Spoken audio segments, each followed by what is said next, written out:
supaya terkait dengan pendahuluan ini bisa saya sampaikan secara utuh gitu ya. Baik, ya izinkan saya menyampaikan ini sebagai pendahuluan bahwa mata kuliah kita ini 3 SKS ya.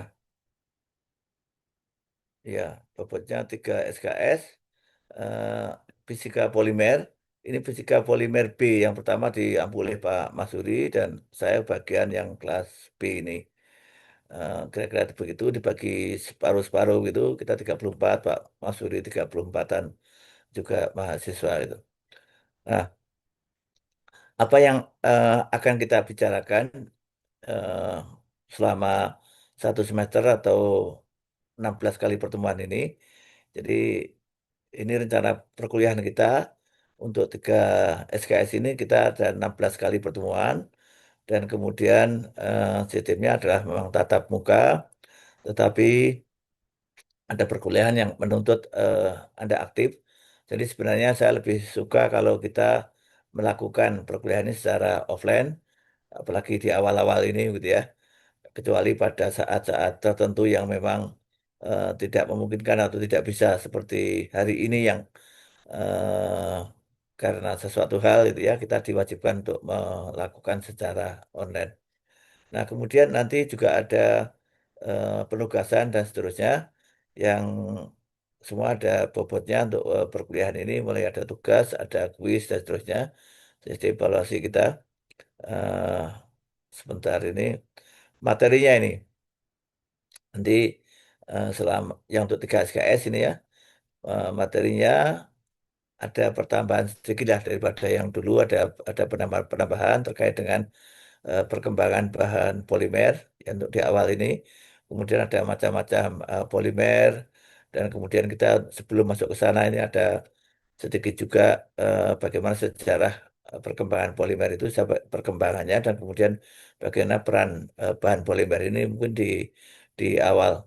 Kemudian kita mengenali bahan polimer ini secara kimia sebelum kita masuk ke aspek fisikanya, yaitu mengenai model atau struktur rantai dan model eh, rantai dari polimer. Kemudian ada masuk di fisika ini ada termodinamika untuk bahan polimer yang eh, larutan polimer karena polimer ini sebenarnya cakupannya atau spektrumnya sangat luas mulai dari yang cair sampai ke ada yang gel sampai ke bentuk padatan. Tetapi yang akan kita bicarakan di fisika polimer ini lebih banyak ke aspek yang padatan, di mana yang berat molekulnya itu lebih tinggi, ya. Kemudian kita juga akan bahas sifat-sifat fisis bahan polimer. Ini katanya karena rekayasa bahan polimer itu erat kaitannya dengan sifat fisis ini, sehingga ini memang wilayahnya orang-orang fisika kimia untuk mengembangkan atau merekayasa bahan polimer ini. Kemudian ada pengenalan tentang polimer termoset, meskipun dulu barangkali di SMA sudah kenal istilah ini, termoset, termoplastis ini, tetapi eh, kita akan mengenal lebih jauh tentang itu. Dan kemudian ada polimer konduktif, itu polimer yang eh, apa di akhir-akhir ini kemudian punya kans untuk bisa dipakai di aspek elektronik dan kemudian ada analisis thermal bahan polimer. Kira-kira itu cakupan materinya. Eh, Nanti lebih detail kami akan sampaikan lebih jauh terkait dengan bahan polimer ini. Nah,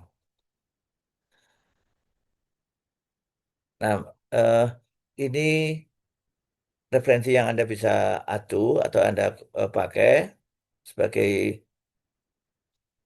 referensi yaitu ya Anda bisa menggunakan plastik flow elektronik ini karena memang memang lebih lebih aplikatif gitu ya. Jadi bagaimana polimer itu istilah engineeringnya adalah plastik ya, plastik.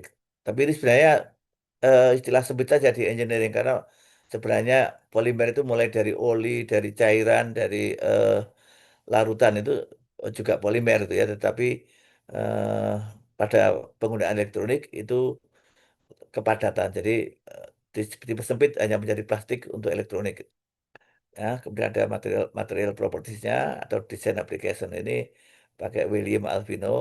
Kemudian juga bisa polymer solution. Ini pengantar untuk sifat-sifat fisik, ya. Kemudian ada Fundamental Principle of Polymer Material. Ini dari Stephen Rosen, ini sudah sangat umum dipakai di fisika polimer. Nah, kemudian ada juga eh, yang lain-lain, ada basic polimer dan seterusnya di kimia polimer itu Anda bisa pakai juga. Nah, kemudian eh, sistem evaluasinya ini harusnya saya sampaikan di materi yang pertama dulu, yaitu yang pertama adalah UTS, UAS, ini porsinya sama, yaitu 25%. Jadi tidak ada perbedaan antara UTS dan UHS. Ini supaya eh, apa ya, tidak ada disparitas ya, memang supaya tidak ada kesenjangan, wah nanti yang UHS lebih penting daripada UTS, enggak. Ini UTS dan UHS sama, tetapi kuis satu dan 2 atau kuisnya lebih besar, 30% ya. Terdiri dari kuis satu dan kuis 2 masing-masing 15%. Dan tugasnya 20%. Jadi ini hampir merata bobotnya.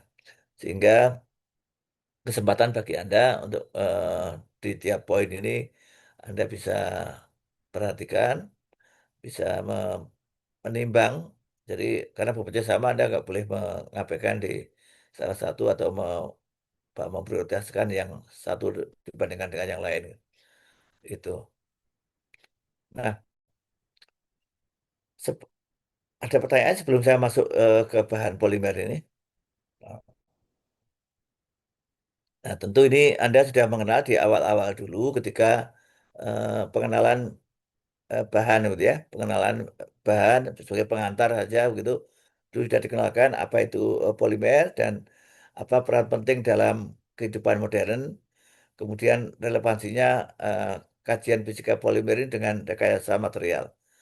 Nah, jadi karena ada perubahan, perkembangan atau pergeseran dari rekayasa bahan polimer yang semula dulu dari aspek banyak awal-awal ditemukan itu banyak aspek kimianya yang dikembangkan, tetapi di tengah-tengah kemudian banyak rekayasa fisikanya dan kemudian di akhir-akhir ini kemudian juga dikembangkan ke arah biologi. Jadi eh, bahan polimer yang semula hanya merupakan domainnya kimia itu kemudian bergeser menjadi domain kimia ya fisika gitu.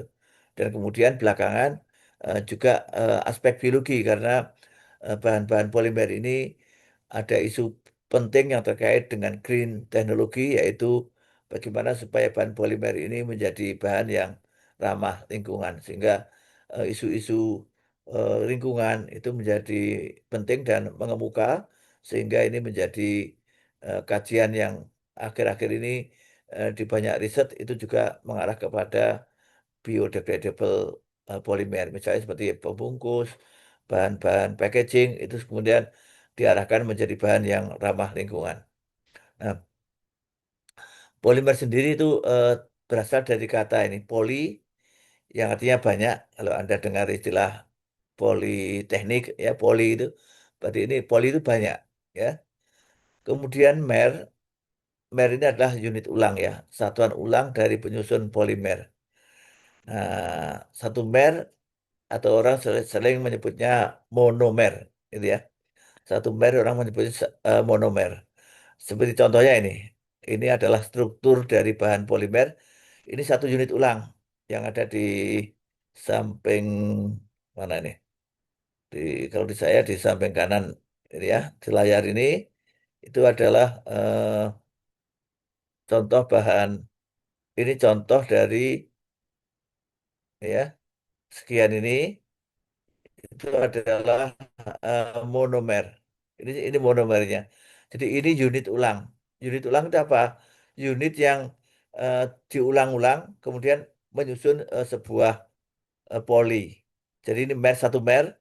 Nah, polimer itu terdiri dari banyak mer, bahkan ribuan mer, ya begitu tersusun. Nah, nah penyusunnya mer sendiri ada beberapa atom-atom. Contohnya ini ada atom hidrogen dan karbon. Ya ini karbon, kemudian ada hidrogen. Tidak hanya yang terbanyak ini, ya tidak selalu demikian memang. Tapi yang dominan adalah Yang dominan adalah karbon dan karbonnya yang banyak. Hidrokarbon nanti ada yang Cl, ada yang hidrogen, tergantung jenis polimernya. Sampai di sini ada pertanyaan? Baik, kalau tidak ada saya lanjutkan. Nah, jadi polimer ini adalah senyawa non-logam yang tersusun dari bahan baku organik. Ya, bahan baku organik itu apa? Bahan baku yang ada di alam, seperti halnya dari eh, dari minyak tanah, dari sisa nafta, gitu ya. Jadi dia akan mempunyai massa molekul besar atau makromolekul dengan berat molekul lebih dari 10.000 massa atomik, ya, SM molekulnya. Dari molekulnya tersusun dari beberapa atom. Jadi tadi contohnya adalah kalau kita satu mernya saja itu terdiri dari banyak atom ini. Bandingkan ketika kita membahas fisika bahan logam gitu ya, ya penyusunnya hanya eh, atom-atom itu menjadi beberapa atom kecil, beberapa atom menjadi unit cell. Nah, tapi kalau ini adalah beberapa molekul gitu ya, beberapa atom membentuk sebuah molekul ya yang kita sebut dengan monomer ini itu membentuk sebuah unit ulang. Jadi unit ulangnya itu jauh lebih besar daripada bahan yang selama ini kita kenal gitu ya. Sehingga berat molekulnya saja lebih dari 10.000. Unsur utamanya adalah C dan H yang dulu di SMA Anda sudah dikenalkan. Rasionya ini C dan H karena C itu punya 4 tangan, itu dia punya M dan sini hanya 2M+2. Jadi kalau misalnya saya punya C-nya 2, maka hanya di sini bisa ditambahkan ini 2, dimasukkan sini, ditambah 2 ini. Ya ini hanya sekian banyak karena C-nya punya 4 tangan. Ya begitu. Jadi kalau eh, C-nya 1 bisa ada 4 hidrogen yang bisa terikat di sana. Seperti contoh ini ya, begitu ya. Nah, nanti kita akan bicarakan lebih lanjut terkait dengan eh, penyusun bahan polimer ini. Nanti berbeda-beda hidro berbeda-beda mernya itu akan membentuk sebuah molekul yang punya karakteristik yang berbeda. Nah, sebagai pembanding, kalau Anda mengenal dulu sudah dikenalkan bahan logam itu kalau bahan curahnya ya logam itu. Kemudian unit yang lebih kecil namanya butir. Kalau kita lihat pada mikroskop elektron, itu kita akan mendapati sebuah butir. Ya, butir itu adalah eh, apa atom-atom yang punya orientasi yang sama gitu ya. Kalau kita lihat di mikroskop gitu, kemudian kita punya ada batas butirnya. Nah, satu satu butir itu ada banyak atom, ratusan, bahkan jutaan jutaan atom itu yang berorientasi sama gitu ya. Kemudian terlihat membentuk sebuah pulau-pulau gitu yang ada batas butirnya. Kemudian butir itu kalau kita pecah lagi sebenarnya terdiri dari unit cell. Unit cell adalah unit penyusun butir ini ya yang punya orientasi sama eh, ini kemudian ada Anda sudah mengenal ada eh, kubus pusat isi, kubus pusat badan dan seterusnya dan tiap unit sel itu terdiri dari atom. Nah, kalau orang fisika atom ini masih dipecah lagi, masih ada elektron, positron ya, neutron, ya ada muon dan seterusnya. Kalau yang partikel elementernya jadi tapi kalau untuk kajian material sampai di atom ini. Nah, meskipun ada penyusun yang menentukan juga tadi ada pion, ada neutron dan seterusnya. Tapi kita sampai di sini Kak, tinjauan kita. Nah, kalau polimer bagaimana? Nah, ini polimer itu penyusunnya adalah terdiri dari banyak molekul. Jadi jauh lebih besar ini ya molekul itu. Eh, Kemudian molekul itu tersusun dari monomer. Nah, monomer tersusun dari atom. Nah, kira-kira begitu. Sehingga Anda punya bayangan bahwa monomer itu sama dengan unit cell. Ya, punya eh, punya kerangka berpikir, oh ya, kalau di logam itu unit cell, kalau di polimer itu adalah monomer. Kalau di sana ada butir, itu di situ ada molekul ya, molekul-molekul. itu membentuk sebuah polimer. Ada kalanya kalau monomer ini membentuk ada ratusan mer gitu ya, ada ratusan monomer itu belum disebut polimer karena polimer itu benar-benar jumlahnya banyak. Tadi berat molekulnya aja lebih dari 10.000 gitu ya. Jadi kalau misalnya hanya ratusan monomer itu namanya bukan polimer tapi masih kategori oligomer. Kumpulan dari beberapa monomer tapi tidak sampai terbentuk poli. Ya, ya. Kita menyebutnya belum polimer tapi oligomer. Ya, oligo itu adalah kumpulan dari beberapa mer. Itu ya kira-kira. Nah, masa polimer ini, jadi sebentar ini saya ada,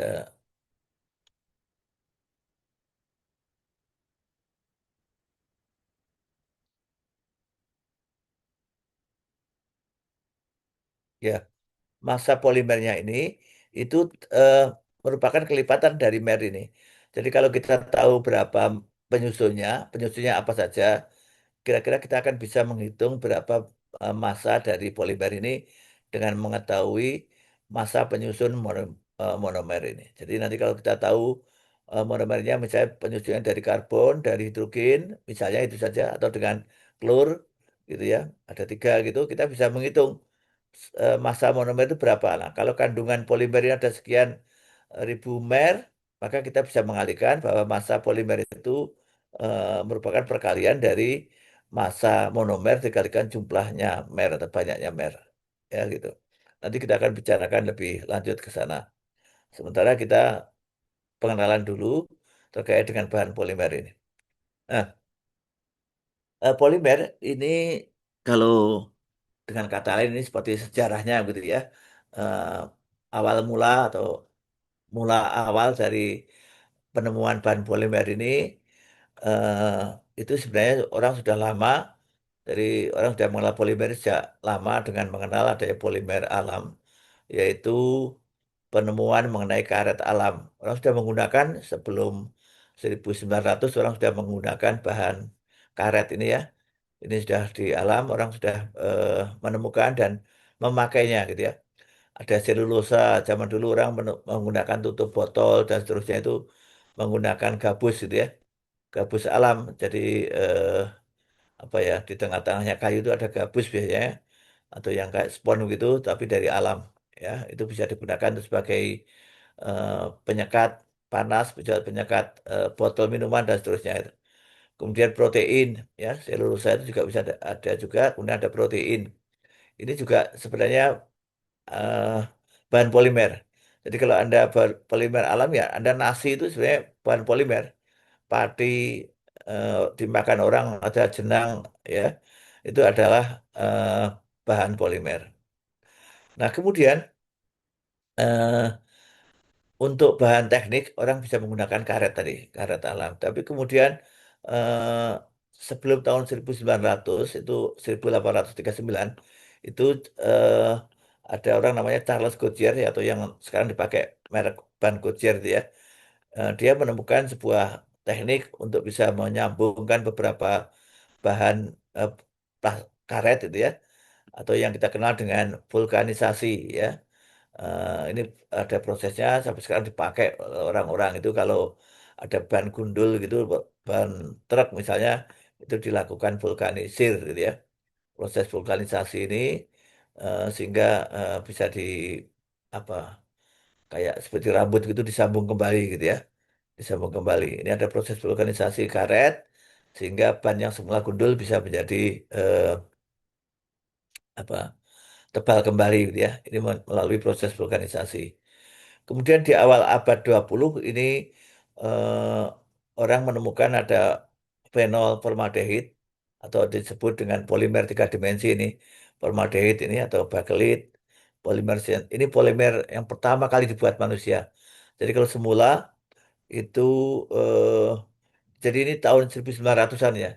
Itu orang baru pertama kali bisa mensintesis pertama kali adalah bakelit. Kalau sebelumnya itu adalah menggunakan bahan-bahan alam. Sampai sekarang bahan alam itu tidak tergantikan ya. Penggunaan kayu itu ya polimer, penggunaan karet ini juga bahan polimer. Sampai sekarang, meskipun orang bisa menggunakan tiruan kayu, kayu lapis dan seterusnya, tapi bahan alami berupa kayu, berupa karet sampai sekarang belum tergantikan walaupun orang sudah punya sintesisnya. Nah, polimer sintesis yang pertama kali dibuat namanya bakelit. Ini termasuk copolymer. Polimernya itu penyusunnya dari beberapa mer, ya. Kita sebut dengan copolymer. Kalau polimer itu mernya masih satu jenis, ya. Tapi ini bakelit, dia kuat sekali, keras itu. Eh, kita sebut ini bakelit, ya. Nanti ini juga akan kita bicarakan lebih lanjut. Nah, lalu bagaimana fisika ini kemudian masuk kok kemudian yang dulunya dari banyak aspek kimia itu kemudian perkembangan sekarang ini ilmu fisika itu juga mewarnai bagaimana teknologi terkait dengan bahan polimer ini itu masuk sebagai untuk rekayasa berdasarkan ilmu fisika. Nah, ini diawali oleh Hermann Staudinger. Jadi dia menggunakan konsep makromolekul ini. Jadi kalau orang fisika biasanya tinjauannya adalah atomik gitu ya. Tapi kemudian Hermann Staudinger ini dia mengungkapkan eh, bahwa penyusun penentu utama sifat bahan polimer ini ditentukan juga oleh makromolekul, ya. Jadi ternyata bahwa berat molekul dari masing-masing penyusun itu akan menentukan sifat dari bahan itu. Jadi kalau orang kemudian bisa mengklasifikasi kalau bahan BM-nya rendah itu kategorinya adalah cair ke bawah, semakin rendah semakin cair, semakin tinggi berat molekulnya semakin kental, mesti plasma itu semakin besar lagi, berat molekulnya di atas 10.000 itu, eh, di atas 10.000 lebih gitu kemudian menjadi semakin padat padat dan yang paling besar semakin tinggi BM-nya itu semakin besar energi ikatnya gitu ya. Nah, ini kemudian banyak mempengaruhi perkembangan bahan fisika polimer ini. Tahun 40 sampai 60-an itu teori rantai polimer itu diungkapkan oleh Gaussian, ya. Ini juga teori polimer yang ada random coil. Jadi itu seperti spiral yang random gitu ya. Ini juga mewarnai bagaimana sifat-sifat bahan polimer itu kemudian diwarnai oleh banyak perkembangan fisika. Jadi ada banyak model-model sifat mekanik bahan polimer itu diungkapkan oleh para fisikawan gitu ya, yang kemudian mempelajari aspek kimianya ini untuk mengembangkan bahan polimer. Ada juga di tahun 70-an sampai 90-an itu model statistik. Ini Flori Eugen dan Ross, Zim ini banyak menggunakan model statistik untuk bisa menjelaskan bagaimana sifat-sifat bahan polimer. Jadi kita lihat bahwa memang belakangan muncul apa rekayasa dari aspek fisika. Dan tahun 2000 sampai sekarang itu melalui simulasi molekuler orang bisa membuat eh, bahan polimer konduktif, kemudian untuk aplikasi bahan untuk aplikasi elektronik gitu ya, yang sekarang termasuk juga untuk pelapis, pelindung mekanik, untuk bahan-bahan elektronik misalnya untuk pelapis handphone, pelapis yang dengan anti gores dan seterusnya, itu aspek-aspek mekanik dan juga kemudian aspek fisika, aspek eh, fisikanya banyak ya, karena ada sifat mekanik dan seterusnya, sifat listrik dan seterusnya. Untuk antistatik itu juga untuk pelapis itu menggunakan bahan-bahan polimer yang didasarkan pada sifat fisiknya. Oke, kemudian sebelum tahun eh, tadi yang terkait, saya ingin menjelaskan tentang apa yang disampaikan oleh eh, perkembangan di tahun 1030-an. Jadi sebelumnya itu orang banyak mengira bahwa polimer itu hanyalah kumpulan molekul kecil atau beberapa molekul membentuk satu menjadi oligomer gitu ya. Kemudian yang saling menempel melalui gaya sekunder seperti van der Waals itu ya. Gaya van der Waals itu sebenarnya eh, bukan ikatan fisika gitu ya. Kita menyebutnya ada ikatan kimia yang kita sebut juga adalah van der Waals. Itu sebenarnya ikatan molekuler. Jadi antar molekul itu. Katanya lemah gitu ya, ikatan lemah. Tetapi ternyata bukan bukan seperti itu ya, tidak tidak hanya itu. Itu iya, tetapi bahwa ternyata polimer itu jauh lebih besar lagi, bukan hanya oligomer, tapi bahkan kumpulan dari mer itu jumlahnya sampai eh, sampai ada ratusan ratusan berat molekulnya melebihi ratusan eh, massa atomik gitu ya. Bukan hanya 10.000 sampai sampai ratusan, bahkan ada jutaan SMA, satuan massa atom gitu ya. Nah, sehingga molekulnya benar-benar besar atau orang menyebutnya dengan big molecule atau giant molecule gitu ya. Nah, contohnya bentar, ada karet ya, karet, selulosa, protein. Ini eh, ini contoh-contoh yang alami ya, yang alami. Kalau yang sintetis sekarang udah banyak ya, yang sintetis sekarang ada banyak yang terutama ada bahan-bahan copolymer terbentuk dari beberapa macam mer ya. Eh, Termasuk ini karet, selulosa, karet alam dan itu ya, pati dan seterusnya itu dianggap memiliki eh, semula ya dianggap tidak memiliki ikatan kovalen panjang ya. Tapi ternyata setelah tahun 30-an orang baru mendapati oh ya ternyata ini meskipun dia ada selulosa yang bentuknya masih seperti gel gitu, tetapi berat molekulnya atau rantainya sangat panjang sekali. Ternyata dari situ orang tahu bahwa bentuk rantai polimer itu sangat menentukan sekali sifat mekanik dari bahan polimernya. Oke, oke. Berikutnya, jadi eh, kontribusi Staudinger ini sangat luar biasa. Perkembangan kimia fisik itu kemudian diawali oleh kontribusi Staudinger ini. Dia memperkenalkan istilah makromolekul, ya digunakan dia untuk memberikan mengelaborasi bahwa polimer itu tersusun dari molekul kecil monomer yang terikat secara ikatan kovalen. Jadi nanti kalau kami membicarakan tentang ikatan-ikatan di dalam polimer, maka yang paling dominan itu adalah ikatan kovalen. Meskipun ada ikatan van der Waals, ada ikatan beberapa ada ikatan logam, ada lagi yang terikat secara apa listrik gitu ya Pak, secara kulom gitu ya. Tetapi itu bagian-bagian yang minor ya. Yang paling besar adalah ikatan kovalen ini membentuk sebuah rantai panjang dan menjadi sebuah benda yang raksasa gitu ya, molekul yang besar.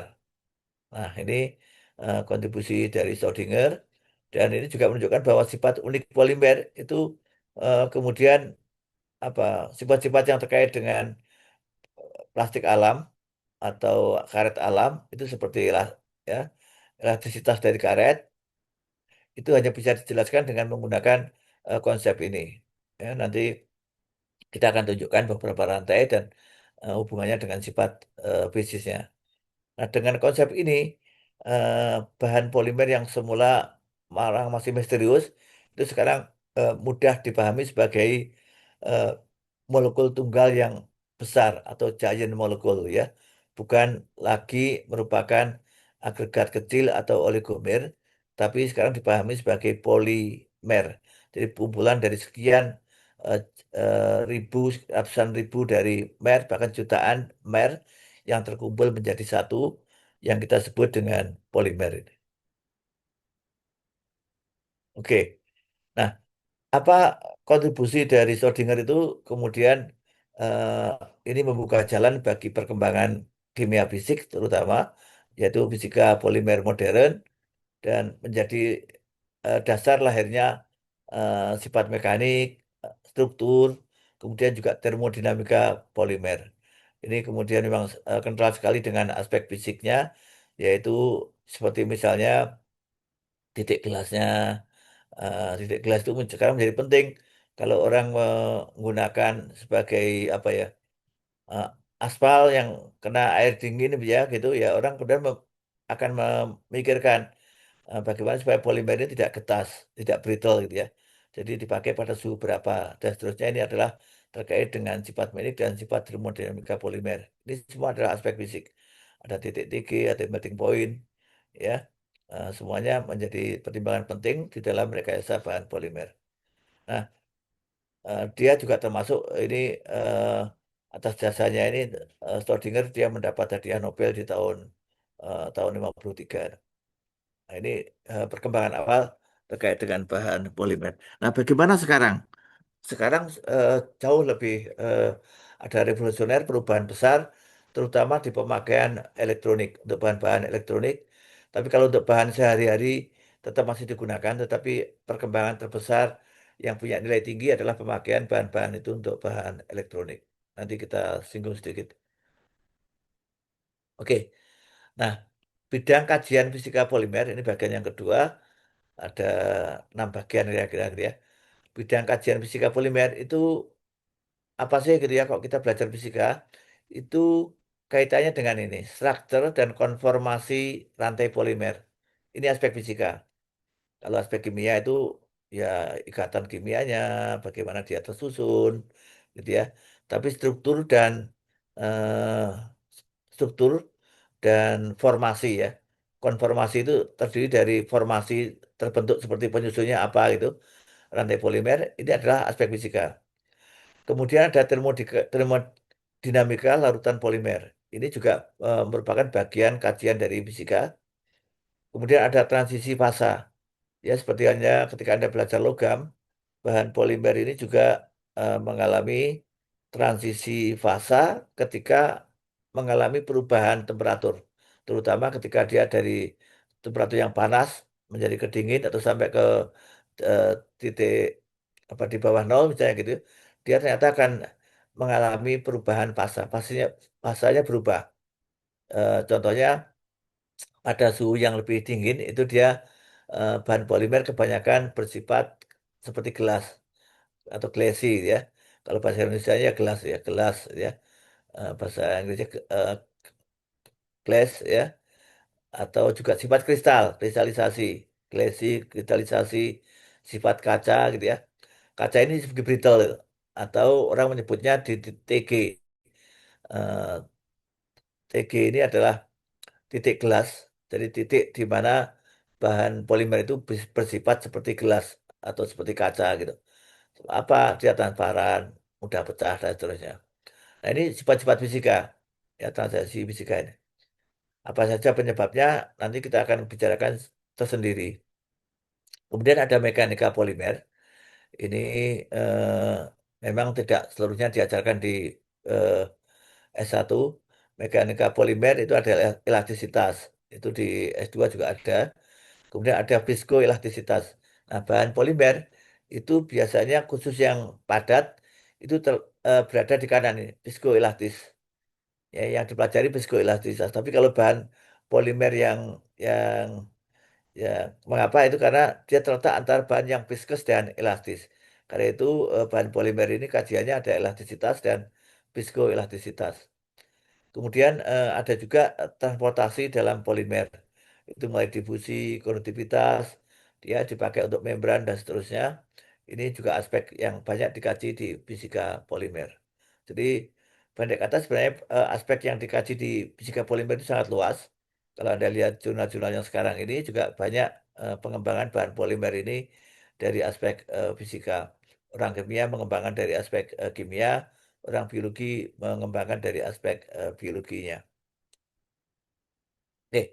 Kalau dari aspek pemakaian itu eh, perkembangan bahan polimer itu mulai polimer konvensional, misalnya plastik, karet, serat dan seterusnya ini sejak awal perkembangan itu orang sudah menggunakan ini, baik yang alami maupun yang sintetis. Orang sudah menggunakan polimer ini penggunaan secara konvensional sudah lama sekali, ya. Bahkan sampai sekarang masih tetap digunakan ya untuk plastik, serat ini eh, apa pemakaiannya tak kunjung surut juga ya gitu ya. Eh, dari berbagai aspek mulai untuk packaging, untuk jaring, untuk apa ya, untuk valve dan seterusnya. Pemakaian konvensional ini masih saja dipakai dan jumlahnya di dunia ini masih sangat besar. Kemudian dari aspek teknik ada polimer teknik, ini ada bahan tahan panas, isolator panas. Kalau Anda semua alat-alat masak itu yang tradisional ya, masih isolasinya menggunakan isolasi eh, bahan polimer ya. Tapi juga di penggunaan teknik yang lain, eh, tahan panas ini juga sama, masih digunakan sebagai isolasi, terutama untuk isolasi yang medium ya sampai menengah itu masih banyak menggunakan bahan plastik. Kemudian ada tahan kimia, bahan-bahan yang apa selain kaca gitu, bahan-bahan plastik ini juga digunakan untuk bahan wadah bahan kimia karena beberapa sangat tahan terhadap reaksi kimia gitu ya. Jadi ini juga digunakan secara teknis. Kemudian dari aspek fisika ini ada polimer konduktif ya. Ini digunakan untuk elektronik organik, untuk baterai macam-macam ini ya. Eh, Elektrokromik macam-macam. Bahkan ada sekarang ada kaca yang diubah elektrokromik bisa diubah-ubah warnanya menggunakan sifat polimer konduktif ini. Jadi kalau mungkin Anda lihat ada beberapa kaca yang dilapisi dengan bahan polimer konduktif, tapi kemudian plus sifat sifat ini ya, plus sifat optiknya dia bisa diatur dengan mengubah adanya arus ya, sehingga orang bisa mengatur gelap terangnya sebuah kaca tanpa menggunakan korden itu ya. Kemudian ada polimer biomaterial. Ini contohnya eh, untuk pemakaian untuk drug delivery ya, supaya tidak merusak lingkungan. Nanti ada tisu, engineering dan macam-macam ya. Kemudian ini aspek biologi, polimer ramah lingkungan, biodegradable ya. Ini sekarang sudah banyak. Ada bahan-bahan yang kalau dibuang di alam itu tidak merusak lingkungan atau tidak mencemari lingkungan. Itu yang sekarang termasuk ada kertas yang ya ada apa box makanan gitu ya. Bukan dari styrofoam, tapi bentuknya hampir seperti styrofoam tapi dari bahan yang ramah lingkungan. Jadi hampir seperti kertas tapi sangat padat dan tahan kalau digunakan untuk makanan dan kemudian dia ramah gitu ya. Oke, ini perkembangannya. Jadi kalau dulu awalnya dari aspek kimia, kemudian bergulir yang paling banyak ini aspek fisika, aspek rekayasa ini ini sempat sangat lama sekali sampai sekarang masih dan kemudian ke depan ini juga ada beberapa aspek biologi yang sekarang dikembangkan di samping aspek fisikanya. Oke, kalau dari aspek ini bagian yang ketiga, eh, saya permukaan dulu nanti setelah pendahuluan ini kita baru nanti masuk ke detailnya. Nah, bagaimana eh, perkembangan riset bahan polimer yang begini gitu ya. Nah, sekarang perkembangan ini sudah banyak dan terus dilakukan yaitu terkait dengan nano komposit polimer. Apa itu? Sekarang eh, perkembangan bahan komposit tidak lagi eh, hanya pada aspek makroskopis gitu ya. Bahkan sudah masuk ke aspek nanoskopis. Jadi sudah pada level atomik itu orang melakukan rekayasa. Jadi menambah, mengurangi eh, penyusun dari molekulnya ya dalam skala atomik sehingga polimer yang terbentuk itu sifatnya seperti yang diinginkan. Ya, seperti orang misalnya membuat bahan yang mengabsorpsi air ya. Kalau kain biasa hanya mengabsorpsi misalnya eh, 30% air yang ada, eh, maka dengan rekayasa orang bisa menggunakan kain atau orang sekarang menyebutnya ada kanebo gitu ya, bisa menyerap 10 kali lipat air yang ada. Jadi bukan hanya 100% tapi 1000% air yang ada itu bisa diserap di dalam kain itu. Ya, bahan-bahan polimer semacam ini banyak dikembangkan. Kemudian ada polimer fungsional ya atau smart polimer ini juga banyak dikembangkan eh, untuk kepentingan-kepentingan tertentu gitu ya. Kemudian ada self-healing polymer. Ini semacam polimer yang apa seperti kalau mungkin di bahan logam hampir seperti memori ya bahan itu kalau kemudian ditekan di apa masih bisa kembali ke kondisi awal gitu.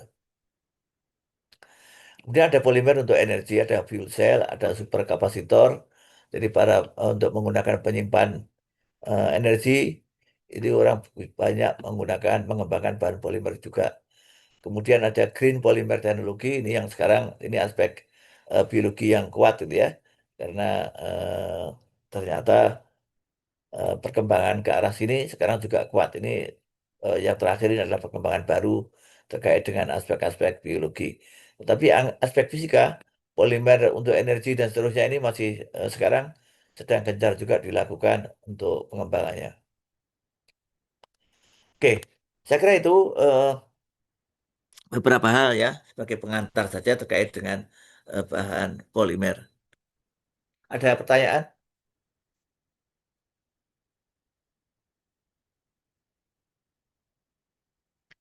Oke.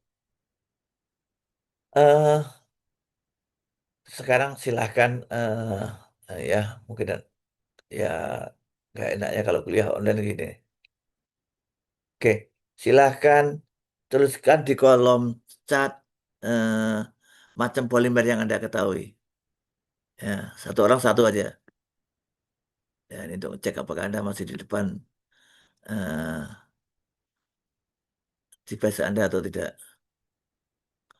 Nggak harus benar, silahkan satu orang satu aja. Eh, macam polimer yang Anda ketahui.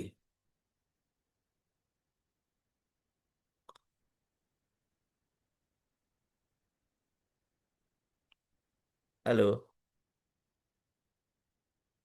oke. Fahresi, ya. Azam, Pati, tadi ada polietilin ya. Nek. Oke, silahkan.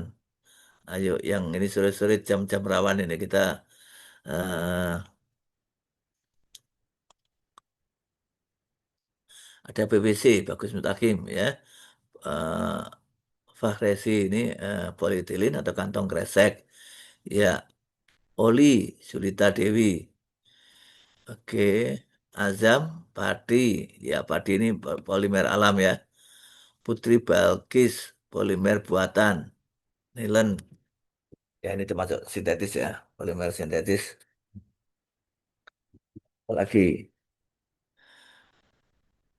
ya, yang lain mudah-mudahan tidak sedang tertidur ini karena jamnya jam rawan. Oke, polistirin, Lutfi. Ya, polistirin ini juga jenis polimer sintetis. Ya, batu, ya pohon karet.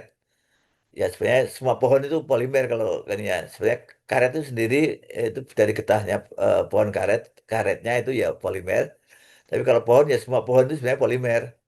Ya, oke, selulosa, nilon, selulosa nitrat, ini karet, ya, melamin, melamin itu ya, oke, masuklah ya, polipropilen, polipropilen, PP, botol plastik, polietena, oke, polipropilen, polivinil klorida, oke, oke, neopren, oke, oke, cukup ya, baik, saya lanjut. Tadi sampai mana tadi? Sebentar.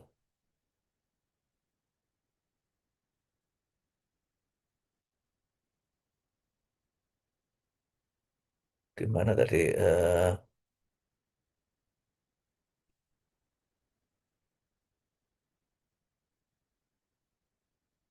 Oke, baik. Mungkin dulu di awal Anda sudah dikenalkan macam-macam polimer. Ini bisa kita kenali dari berbagai aspek ya. Kalau bahan polimer itu bisa kita sebut ya, atau kita pisahkan, kita golongkan, kita klasifikasi tipenya itu berdasarkan misalnya respon terhadap panas itu namanya termoset. Termoset dan termoplastik ini dua ini cabang ini diklasifikasi berdasarkan respon panas ya. Tadi ada yang nyebutnya PP polietilin ya. Ya, termoset itu yang polimer tiga dimensi yang sudah terset, nggak bisa kita olah lagi ini ya. Karena ini pemakaiannya harus bijak ini karena nggak bisa kita daur ulang. Tapi kalau PP ini bisa, termoset itu sekali terset nggak bisa nih. Contohnya asbak dari polifenol, dari resin, itu nggak bisa. Ya. Atau fiberglass yang sudah kita lapis dengan resin itu ya, atau genteng resin itu juga nggak bisa kalau sudah rusak itu ya, nggak bisa kita buang seperti itu saja di alam. Kemudian ada polimer yang biodegradable ini dan non, ada isolator, konduktor dan seterusnya. Nah, sehingga orang membagi itu suka-suka tergantung ini ada berdasarkan rantainya, berdasarkan dibuat secara alami atau sintetis gitu ya. Itu bahan polimernya. Ini yang dulu sudah Anda kenal di awal-awal eh, untuk pengenalan bahan itu polimer itu berdasarkan pembentukan. Itu bisa alam atau sintetis ya. Alam itu ya kayu, kulit, gabus, pati ini yang dulu sudah kami kenalkan di awal untuk pemilihan bahan polimer dulu di pengolahan polimer. Nah, kemudian sintetis ini buatan manusia ini. Tadi ada contoh juga ya, teman-teman sudah menyebutnya ada polietilin, polipropilin, polistirin, ya, poliester dan seterusnya ini. Oke, ini nanti eh, dikenali saja gitu ya, untuk kenali. Oh ya, Anda bisa gampang sebenarnya mengingatnya ini karena ini adalah contoh yang dibuat alam, ya, yang ini adalah yang disintetis manusia. Ya, sekarang banyak lagi macamnya yang orang bisa lakukan. Nah, berdasarkan struktur rantainya itu ada yang eh, berbentuk linear, ada yang tiga dimensi.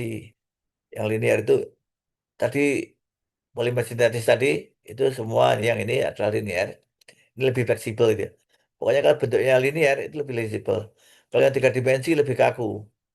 Penol, resin epoksi, tadi ada yang nyebutnya apa, melamin, itu juga tiga dimensi.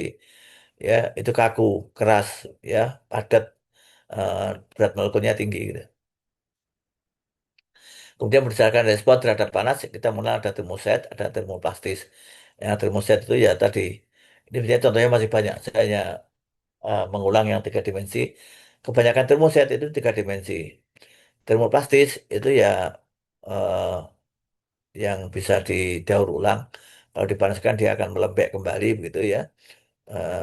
Kemudian bisa dibentuk lagi, dicetak. Contohnya ini, ya, polyester dari polistirin, ini kategori itu. Nah, ini sepintas saja, nanti Anda baca-baca. Kemudian berdasarkan daya hantar listrik, ada polimer yang konduktif, ada yang tidak. Ya. Itu yang konduktif itu sebenarnya masih ringnya masih ini, masih masuk bahan semikonduktor ke atas sedikit itu ya. Sampai 10 pangkat 2 S Siemens ini. Siemens itu per ohm per sentimeter. Ya, polianilin, polidiasetilin, polidiofen. Ini kandidat yang kuat sebagai bahan polimer konduktif. Sementara yang isolator ini yang eh, hampir semua bahan polimer ya, kecuali bahan ini adalah eh, isolator. Sehingga pemakaian untuk isolator ini sampai sekarang masih digunakan sebagai kabel, Anda sebagai rumah colokan listrik dan seterusnya, saklar itu masih menggunakan bahan-bahan polimer yang isolator ini. Ya. Kemudian sedikit tantangan terkait dengan masa depan fisika polimer ya, eh, khususnya karena ini sebenarnya aspeknya aspek polimer, tapi juga kemudian yang terkait dengan bahan polimer itu ada beberapa untuk riset dan seterusnya ada beberapa tantangan terkait dengan pengembangan bahan polimer ini. Yang pertama adalah mengenai tentang daur ulang ini. Ini pemakaiannya masih menjadi sebuah tantangan, sehingga kita harus bijak memilah bahan polimer ini, khususnya untuk termoset. Ini sulit tidak atau belum bisa didaur ulang ya. Persoalan tentang degradasi lingkungan. Nah, ini kalau yang termoset tadi asal tidak dibuat sembarangan itu masih bisa didaur ulang. Tapi kalau dibuang sembarangan dia tidak terurai oleh alam bahkan oleh 1000 tahun gitu ya. Eh, itu banyak yang tidak terurai ya. Polietilin, polipropilin dan seterusnya itu sulit untuk didaur ulang secara alami gitu ya. Jadi memang tapi bisa kita olah ulang. Tapi kalau tidak ramah lingkungan ya karena itu kita harus bijak menggunakan ini. Mana yang bisa dibuang di alam dan yang tidak itu ya. Nah ini masa depannya polimer-polimer hybrid untuk nanoteknologi untuk pelindung bahan, untuk packaging, untuk apa nih sekarang beragam nilai dari apa ya eh, ada satu di dalam fisika yang kita sebut dengan seperti membran itu ya, kemampuan dia menyerap, mengabsorpsi air gitu ya, dilewati air atau tidak, itu kemudian bisa menjadi bahan untuk pembungkus yang baik. Ini ya polimer hybrid atau untuk nanoteknologi dan seterusnya, bahan itu menjadi kuat dan ini juga menjadi peran penting. Nah, kemudian peran peran fisikawan material dalam inovasi polimer ini sebenarnya masih sangat besar, sangat luas, khususnya di industri-industri bahan polimer yang terkait dengan aspek aspek elektronik ya. Untuk teknologi high tech itu memang masih banyak bersentuhan dengan aspek fisika. Oke, sedikit saja ini sekedar gambaran. Yang terakhir adalah peran polimer dalam kehidupan eh, modern ini sampai sekarang masih banyak yang belum tergantikan ya. Contohnya adalah plastik. Ini untuk wadah, untuk botol minuman, kantong belanja dan seterusnya. Meskipun kita sudah juga berusaha untuk mengurangi karena khawatir orang tidak bijak apa, membuang sampahnya gitu ya, sampah plastiknya gitu. Tapi sepanjang masih bisa didaur ulang sebenarnya tidak masalah gitu ya. Tapi beberapa ada wadah makanan, botol minuman sampai sekarang masih merajai penggunaannya dari bahan-bahan plastik ini. Kemudian juga serat sintetis, ada pakaian, nilon, polyester, karpet, tekstil rumah tangga ini juga semuanya hampir semuanya itu dibuat oleh manusia yaitu atau kita sebut dengan serat sintetis. Sekarang masih ini karet sintetis juga demikian. Di samping karet alam itu kita juga menggunakan ban kendaraan yang sintetis. Jadi eh, bahkan ada yang blending ya, termasuk karet alam dicampur dengan sintetis, dicampur dengan karbon, dikasih dengan serat juga gitu ya, serat baja dan juga serat nilon ya untuk kepentingan manusia. Alas kaki, peralatan rumah tangga ini di bidang keseharian. Nah, di bidang keseharian ini kalau menurut data pemakaian dunia ini masih masih sangat besar ya, masih besar ya karena orang-orang kehidupan praktis modern ini banyak menggunakan uh, uh, polymer engineering ini. Kemudian di bidang kesehatan atau uh, biomedis ini ada biopolimer, ada hidrogel digunakan dalam drug delivery system, ada juga untuk apa ya tracing, ada juga untuk apa ya bahan-bahan polimer ini eh, bahkan orang menggunakan gigi tiruan itu sekarang juga menggunakan ada bahan yang polimer. Kemudian ada polimer biodegradable, ada benang jahit operasi yang bisa larut dalam tubuh, eh, ada pembungkus permen dan seterusnya yang kalau orang termakan ya dia akan larut di dalam tubuh dan seterusnya ya. Banyak ini termasuk juga ada alat-alat yang atau bahan yang memang ramah terhadap lingkungan. Ada prostetik atau implan, eh, ini polietilen dalam sendi buatan, kontak lens dan seterusnya. Eh, ini juga dirasa bahan-bahan implan yang lebih ramah, gitu ya. Banyak digunakan di bidang kesehatan. Kemudian terakhir adalah bidang energi dan elektronik. Lah ini aspek fisikanya yang sangat kuat. Yang tadi kita sebut ada polimer konduktif, bahan untuk fleksibel elektronik, untuk sensor, untuk OLED dan seterusnya. Eh, Polimer membran, ini fuel cell, baterai lithium, super kapasitor, ya. Kemudian ada polimer yang sangat isolator, itu juga sampai sekarang juga masih digunakan, ya. Dicampur biasanya dengan kalsium dan seterusnya untuk bisa menjadi kabel listrik, komponen elektronik dan seterusnya. Jadi orang bisa membuat mulai di isolator sampai semikonduktor ini ya. Ini juga bidang-bidang elektronik yang bisa dikembangkan sampai sekarang. Saya kira itu yang terkait dan ini ada beberapa sifat eh, bahan bahan polimer yang bisa dikembangkan ini di awal ya. Ya, ini karakteristik Polimernya semacam ini. Ini yang terakhir ya. Ada ada satu atau dua slide lagi. Ini yang terakhir terkait dengan karakteristik bahan polimer itu seperti ini kira-kira. Ini kalau di nanti kita akan belajar tentang gaya ikat ini ya. Tapi ini kayak ke kanan ini gaya ikatnya, ke atas ini temperaturnya. Nah, bahan polimer itu ternyata kalau untuk yang gaya ikat rendah, temperatur rendah itu sifatnya seperti gelas ini, seperti kaca.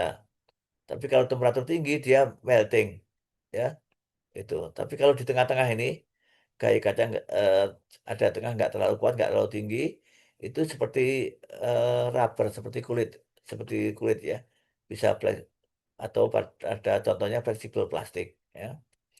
Tapi kalau yang rendah ini ada kristalin plastik. Jadi kelompok yang termoset tadi ke sini, kelompok yang plastik engineering itu ada di sini. Plastik engineering itu ya kalau dia di apa dinginkan rata-rata ya dia kemudian akan melting gitu ya.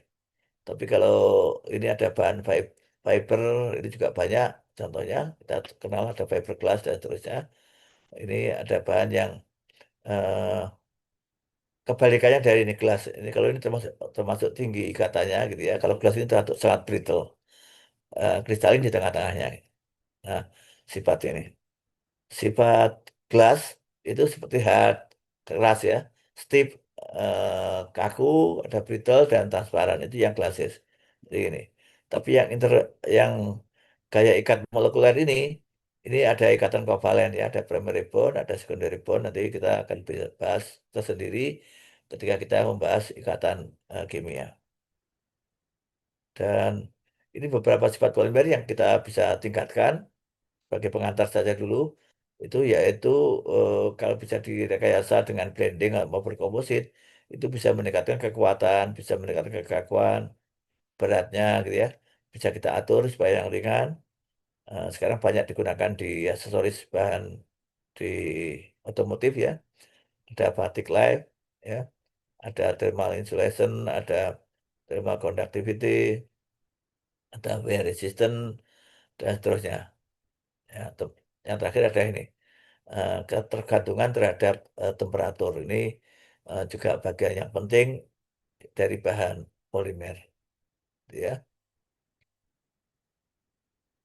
Oke, yang ini nanti saya eh, bicarakan di apa selanjutnya ya. Ukuran mer nanti ada berat molekul dan seterusnya, ada tingkat polimerisasi. Ini akan kita bicarakan di eh, materi berikutnya.